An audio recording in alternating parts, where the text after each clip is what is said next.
कमरा शोर से गूंज उठा जब दोनों आत्माएं टकराई।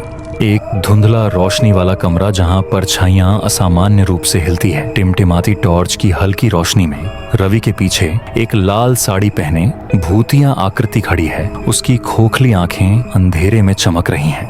रवि और अनन्या ने अनुष्ठान की अंतिम पंक्तियां पढ़ी। उनकी आवाजें तंग और कांपती हुई थीं।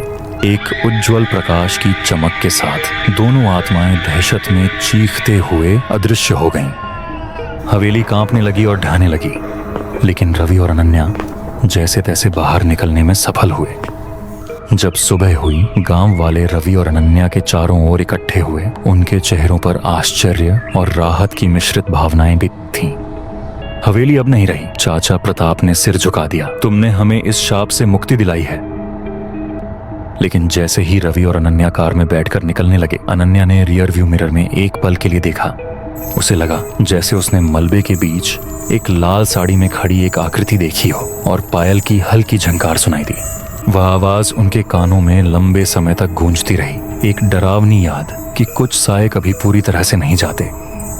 कालीगंज शायद अपने शाप से मुक्त हो चुका हो, लेकिन इसकी कहानी जीवित रहेगी। अगर कभी तुम किसी भूले हुए गांव में पहुंचो तो हवेली से सावधान रहना, क्योंकि पायल की आवाज शायद तुम्हारी आखिरी चेतावनी हो। जैसे ही स्क्रीन काले रंग में फीकी हो जाती है, पायल की हल्की झंकार गूंजती है, दर्शकों को एक सिहरन देती है।